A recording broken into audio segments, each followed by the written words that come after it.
بسم اللہ الرحمن الرحیم اللہم صلی علی محمد وعلی آل محمد وبارک وسلم سبحان اللہ والحمد للہ ولا الہ الا اللہ واللہ اکبر ولا حول ولا الا باللہ العلی العظیم۔ السلام علیکم ورحمۃ اللہ وبرکاتہ۔ برمنگھم سے یہ ناکارہ برکات احمد چشتی قادری آپ کی خدمت میں حاضر ہے۔ آج کا درس سورۃ الانعام پر ہے۔ آج میں گھر سے باہر ہوں، کافی دنوں کے بعد، غالباً ہفتہ 10 دن کے بعد گھر سے باہر نکلا ہوں۔ اپنے بڑے بیٹے آصف کے گھر میں آیا ہوں۔ یہاں پر آج افطار کا اہتمام ہے گھر فیملی کا، تو ان کے ہی گارڈن میں بیٹھ کر میں نے کہا چلیں آپ سے ملاقات معمول کے مطابق کا ایک سلسلہ ہے، میں تھوڑا سا ہی آج درس پیش کر دیتا ہوں۔ سورۃ الانعام یہ اب پہلی مکی صورت ہمارے سامنے آ رہی ہے۔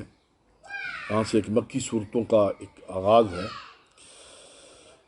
یہ اس کا معنی مویشی ہے، جانور، چونکہ اس کا آگے انتہائی اختصار سے وہاں ذکر ہوا ہے تو اس مناسبت سے یہ بھی بات ذہن میں رہے کہ یہ لازم نہیں ہے کہ جو بھی صورت کا نام ہوگا اس نام کے ساتھ اس کی کوئی زیادہ نوعیت اور بہت کوئی اس کا ساتھ اس کی مناسبت زیادہ ہوگی۔ بعض اوقات ہوگی، بعض اوقات نہیں بھی ہوگی۔ یہ صورت آیات کے تعداد کے اعتبار سے 165 اس کی آیات ہیں۔ زمانہ نزول یہ مکہ مشرفہ کا آخری دور ہے، بالکل اس کے بعد ہجرت ہو جاتی ہے۔ حضرت جناب سیدنا ابن عباس رضی اللہ تعالی عنہ سے یہ مروی ہے، آپ فرماتے ہیں کہ یہ صورت پوری کی پوری مکہ مشرفہ میں نازل ہوئی، یعنی یک بار نازل ہوئی۔ اس کے فضائل میں سے یہ بات ہے کہ اس صورت کے نزول کے ساتھ 70,000 فرشتے، یعنی تنہا حضرت جناب سیدنا جبریل علیہ السلام اس کو لے کر نہیں آئے، بلکہ 70,000 فرشتوں میں اس صورت کے ہمراہ، حضرت جناب سیدنا جبریل کے ہمراہ اس صورت کی شان و اعزاز میں اترے۔ اسی طرح حضرت معاذ بن جبل رضی اللہ تعالیٰ عنہ جلیل القدر انصاری صحابہ ہیں، ان کی چچا زاد بہن ہیں حضرت اسما، ان سے ایک روایت ہے۔ اور حضرت معاذ بن جبل آپ جانتے ہیں کہ بہت جلیل القدر صحابی ہیں۔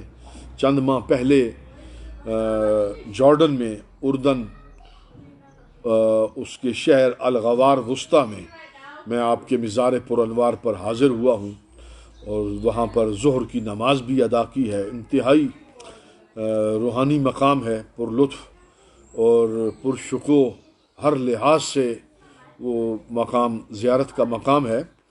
حضرت معاذ بن جبل، آپ کی جو چچا زاد بہن ہیں حضرت اسما، وہ کہتی ہے کہ جب یہ صورت نازل ہوئی، یعنی سورۃ الانعام، اس وقت نبی کریم علیہ الصلاۃ والسلام اونٹنی پر سوار تھے اور میں نے اس کی نکیل کو پکڑا ہوا تھا۔ اور فرماتی ہیں کہ اس وقت جب وحی کا نزول ہوا تو وحی کے نزول کا کیف اور وہ منظر بھی بیان کرتی ہیں کہ علیہ الصلاۃ والسلام چونکہ اونٹنی پر سوار تھے، میں نے نکیل پکڑی ہوئی تھی، اور اونٹنی پر اس قدر بوجھ محسوس ہوا کہ گویا کہ اونٹنی کی ہڈیاں جس طرح کے ٹوٹ رہی ہوں، اس کے ہڈیاں محسوس ہوئی ہو۔ اور یہ بھی روایت میں آتا ہے کہ اونٹنی کہ وہاں بیٹھ گئی۔ اس کے مضامین سے بھی اندازہ ہوتا ہے، اگر آپ مضامین پر غور کریں گے تو اس کا زمانہ نزول ہمارے سامنے آئے گا۔ زمانہ نزول جہاں تک وحی کا ہے سلسلہ مدینہ منورہ کا وہ بڑی آسانی کے ساتھ ہمیں کا وقت اگر ہم نکالے زمانہ نزول وقت تعین کریں تو وہ اس کلام مجید کی اندرونی شہادت اس کے اپنے مضامین سے ہی کچھ اس کا اندازہ لگایا جا سکتا ہے۔ میں یہاں پر اس کی بڑی اہمیت ہوتی ہے، آپ جیسا کہ میرے درس اگر آپ تسلسل سے سن رہے ہیں تو اس وقت کی بڑی زمانہ نزول کا تفسیر قرآن میں بڑی اہمیت عمل دخل ہے۔ اس لیے میں ہر درس کے آغاز میں بالخصوص یہ بات میں کرتا ہوں کہ اس کا زمانہ نزول کون سا ہے، یعنی کل گویا کہ 23 سال ہیں کلام مجید کے نزول کے۔ نظامی 786 پر جا کر میرا درس وہاں پر بھی آپ اپلوڈ ہو جاتا ہے، آپ وہاں پر سن سکتے ہیں۔ اب آ جائیے اس کے مضامین کا جائزہ ہم لیں گے، اس کے جو مباحث ہیں اس کا ہم جائزہ لیں گے کہ اس پہ کیا کچھ گفتگو ہوئی ہے۔ سب سے پہلے تو یہاں پر شرک کا بڑی سختی سے رد کیا گیا ہے، اور یہی آپ جانتے ہیں کہ اہل مکہ اسی مرض کے اندر مبتلا تھے، اور اس کا اور عقیدہ توحید کی طرف ان کو بلایا گیا، دعوت دی گئی، اور نئے اسلوب کے ساتھ، نئے انداز کے ساتھ، نئے دلائل کے ساتھ، اور ریپیٹ کے اندر عقیدہ آخرت جو اسلام کی ایک گویا کہ آپ سمجھ لیں کہ ایک جڑ ہے، توحید کا عقیدہ اور عقیدہ آخرت، یہ ایک بڑی بنیادی عقیدے ہیں۔ اور ان لوگوں کا خیال تھا کہ یہ دنیا ہی سب کچھ ہے، تو ان کے اس خیال کی تردید بڑے سختی کے ساتھ کی گئی کہ یہ تمہارا خیال باطل ہے، بلکہ اس سے آگے اور ایک جہان موجود ہے۔ قیامت پر اور آخرت پر دلائل جمع کیے گئے اور بڑی منطقانہ انداز میں ان کو اس طرف متوجہ کیا گیا۔ یہ کیسے ممکن ہے کہ یہ جہان ہے، یہاں پر ایک آدمی ظلم کرتا ہے اور ہزارہا لوگوں کے ساتھ وہ ظلم کرتا ہے، تو ٹھیک ہے، اب اس نے جو گزر گئی اس کو اب کوئی پوچھنے والا نہیں ہوگا۔ ایک آدمی نے 100 آدمیوں کو مار دیا، تو اس کو اب کیا سزا دے سکتے ہیں؟ اس کی کیا سزا ایک آپ تجویز کر سکتے ہیں؟ اس کی اصل سزا، اس کا اصل فیصلہ قیامت کا دن ہی ہے جو اللہ رب العزت ہی۔ اس میں اسلامی معاشرے کی تعمیر کے لیے جن اصول و ضوابط کی ضرورت تھی آگے جا کر، یعنی ظاہری بات ہے، میں نے عرض کیا کہ بالکل مکی دور کی آخری پیریڈ میں یہ صورت نازل ہوئی، جو ایک نقشہ دیا جا رہا تھا کہ لوگوں کو دعوت دی جا رہی تھی کہ اسلام کی طرف آپ آئیں، اور اسلامی معاشرہ کیسا ہونا ہوگا، اس کے کچھ اصول یہاں پر بھی اجمالاً بیان ہو گئے۔ اسی طرح جو اعتراضات ہو رہے تھے مسلمانوں پر حضور سید عالم صلی اللہ علیہ وسلم کی اس دعوت و تبلیغ پر، اور مختلف حلقوں سے جو سوالات اٹھتے تھے، جو اعتراضات اٹھتے تھے، طرح طرح کی باتیں ہوتی تھیں، اس میں کچھ سنجیدہ تھی، کچھ مذاق تھے، کچھ طرح معاملات تھے، ان سب کو باقاعدہ طور پر ان اعتراضات کے اس صورت کے اندر جوابات بھی دیے گئے۔ اس کے ساتھ ساتھ حضور سید عالم صلی اللہ علیہ وسلم کو اور اہل اسلام کو، یعنی وہ مومنین کی جو ایک مختصر سی جماعت تھی، اس جماعت کو، حضور کو خود اور اہل ایمان مومنین کے اس مقدس جماعت کو تسلی بھی دی گئی، ان کو تسکین بھی دی گئی، ان کا دل بڑا کیا گیا کہ یہ معاملہ جو تم نے ابھی یہ 12 سال جو گزارے ہیں، جس تنگی سے گزارے ہیں، جس عزیمت سے گزارے ہیں، جس مصیبت سے گزارے ہیں، جس تکلیف سے تم گزر چکے ہو، تمہاری زندگی کو انہوں نے مشکل کر دیا ہے، تمہارا گھر بار رشتہ داریاں ہر چیز تمہاری داؤ پہ لگ گئی ہے، یہ وقت تھوڑا سا ہے۔ اور ان کے دلوں میں ایک اللہ رب العزت نے ایک تسلی بڑھائی، تسکین و سکینہ ڈالا کہ دن بدلنے والے ہیں، حالات تبدیل ہونے والے ہیں، یہ وقت ہمیشہ ایک طرح کا نہیں رہے گا، بلکہ وہ وقت آنے والا ہے کہ جب تک تمہیں پورے اس زمین کی حکمرانی، اس کی بادشاہت، اس کی باغ دوڑ تمہارے ہاتھ میں دے دی جائے گی۔ یہ تھے اس کے مضامین کی ایک مختصر سی، میں نے آپ کے سامنے کچھ چیزیں پیش کر دی ہیں۔ اب میں آج کا درس، جیسا کہ میں نے کہا کہ میں تھوڑا سا اختصار سے کام لینا چاہتا ہوں، ایک چیز بیان کر کے ہم درس کو ختم کریں گے کہ مکی جو زندگی ہے، اس کو آپ 3 حصوں میں تقسیم کر سکتے ہیں کہ پوری 12 سال 12.5 13 سال کے ارد گرد یہ سارا پیریڈ بنتا ہے. اس کو 3 حصوں میں تقسیم کریں گے.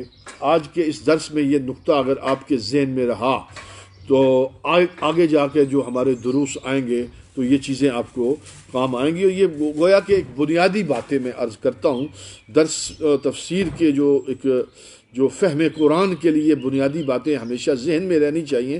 یعنی قرآن کو سمجھنے کا مطلب یہ ہے، فہم قرآن کا مطلب یہ ہے اب ساتھ ساتھ حضور علیہ الصلوۃ والسلام کی سیرت، حضور کی زندگی، حضور کی حیات.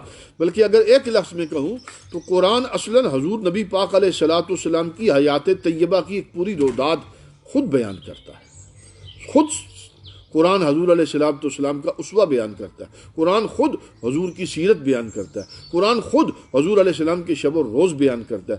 تمام تر وہ باتیں جو حضور علیہ الصلوۃ والسلام کو بالخصوص ان 23 سالوں میں زمانہ نزول وحی میں جو حضور علیہ الصلوۃ والسلام کو پیش آئی ہے اور اس کو قرآن کریم نے یہاں پر بیان کیا ہے.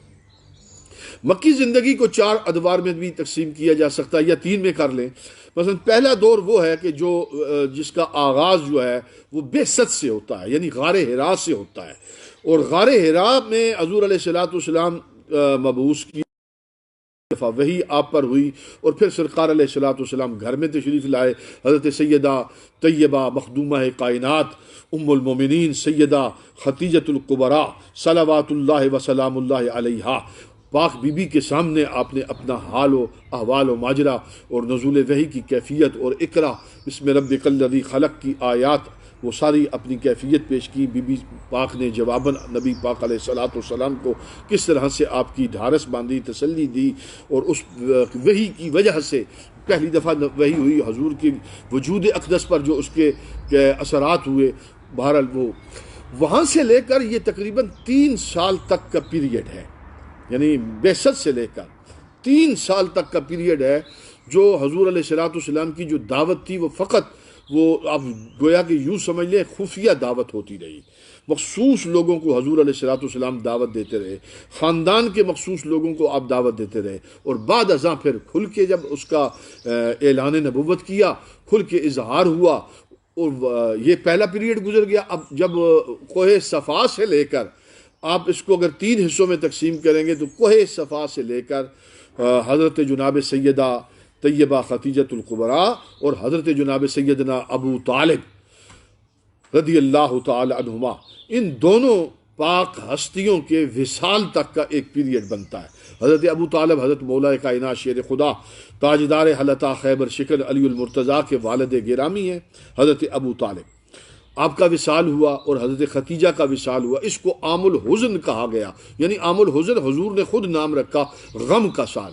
یعنی یکے بعد دیگرے حضرت خدیجہ اور حضرت ابو طالب کے وصال، دونوں کا وصال رمضان المبارک میں ہوا ہے. اور ایک روایت میں ہے کہ جس 3 دن کا فرق ہے، ایک روایت میں 10 دن کا فرق ہے، ایک روایت میں 20 دن کا فرق ہے. بہرحال ایک ہی سال میں ہوا، مکہ مشرفہ میں ہوا، اور اس سال کو عام الحزن کہا جاتا ہے. یہ آپ کہہ لیں کہ پہلا وقت غار حرا سے لے کر کوہ صفا تک، دوسرا زمانہ اس کا آتا ہے کوہ صفا سے لے کر ان ہستیوں کے وصال تک، اور پھر تیسرا اس کا پیریڈ آئے گا ان کے وصال کے بعد سے لے کر ہجرت کی شب تک. یہ 3 پیریڈ ہیں.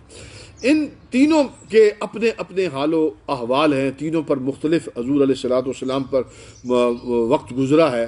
اور پوری تاریخ، پوری سیرت کے اس میں بے شمار پہلو ہیں. اس میں ہجرت حبشہ اس میں ہوئی ہے، اسی کے اندر طائف ہے، اسی کے اندر کیا نام ہے مدینہ منورہ سے 2 انصاریوں کے 2 گروہ آئے، انہوں نے قبول اسلام کیا. یہ بہت بڑی یعنی بڑی چیزیں جو ہوئی ہیں ان 13 سالوں میں. سب سے بڑی چیز تو میں کہوں گا کے اعتبار سے ہجرت حبشہ ہے جو 2 دفعہ ہوئی ہے، اور اس کے علاوہ طائف کا تذکرہ بڑا تذکرہ ہے. آنا انصاریوں کا اور قبول اسلام کرنا یہ تیسرا بڑا غیر معمولی واقعہ ہے. اور اسی طرح معراج یہاں پر ہوئی ہے کہ حضور سید عالم صلی اللہ علیہ وسلم کو معراج کروائی گئی. معاف کیجیے، یہ چوتھا ایک غیر معمولی بڑا واقعہ ہے. اس سے بڑھ کر ان سارے واقعات کو اگر سامنے رکھیں تو یہ سارے غیر معمولی واقعات ہیں. لیکن ایک بڑی چیز جو ہے کہ اس پیریڈ میں حضور علیہ الصلوۃ والسلام کے وجود اقدس پر اور ان صحابہ پر جو ظلم و ستم ہوا ہے اور جو جس عظیمت کے دور سے آپ گزرے ہیں، وہ ایک بڑی تکلیف دہ اور ایک ایسی روداد ہے کہ میں جسے اپنے آئندہ دروس میں ضرورت کے مطابق کہیں نہ کہیں میں اس کو بیان کرتا رہوں گا. میری دعا ہے کہ اللہ رب العزت پروردگار عالم جل جلالہ اس صورت کی رحمتیں، برکتیں، خیر، جس اعزاز و شان کے ساتھ یہ 70,000 فرشتے اس کو حضرت جبریل کی معیت میں اس صورت کے ساتھ اترے ہیں، اللہ تعالیٰ اس کی خیر، رحمت، برکت مجھے بھی نصیب کرے، آپ کو بھی نصیب کرے، تمام اہل اسلام کو نصیب کرے. اللہ کریم اس پاک کلام کے صدقے، قرآن مجید کی ان آیات بینات کے صدقے مجھے، آپ، ہم سب کو اس وبا سے، جس وبا سے اس وقت پوری دنیا گزر رہی ہے، ہمیں محفوظ رکھے. اور اللہ کریم اپنی شان رحمانیت کے صدقے اللہ تعالیٰ اپنے کرم اور محض اپنے فضل کے ساتھ، محض اپنے کرم کے ساتھ، اللہ پاک جو قدیم الاحسان ہے، قدیم الاحسان ہے، قدیم النعمہ ہے، قدیم الفضل ہے، اللہ کریم قدیم الاحسان، وہ عظیم السلطان ہے، وہ سبحان ہے، وہ حنان و منان و دیان ہے، وہ برہان ہے، وہ سلطان ہے، وہ رحمان ہے. اپنے شان و اپنی ان اسماء الحسنہ، اپنی ان صفات کے عالیہ کے صدقے پروردگار عالم اس وبا کو اس دنیا سے دور فرما، دور فرما.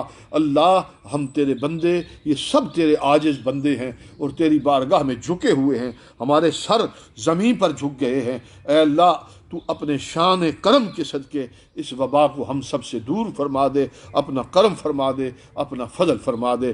اپنا خیال رکھیے، اپنے گھر والوں کا خیال رکھیے، ان احتیاطی تدابیر کو اپنائیے. میں نے محسوس کرتا ہوں، آج بھی میں باہر نکلا ہوں 8-10 دن کے بعد، تو برمنگھم کے اندر میں نے محسوس کیا ہے کہ لوگ اس طریقے سے پابندی نہیں کر رہے کہ جس طرح پابندی کرنی چاہیے، جس طرح گھروں میں رہنا چاہیے اور جس طرح سے ماسک پہننے چاہیے، گلوز پہننے چاہیے، احتیاطی تدابیر کرنے چاہیے.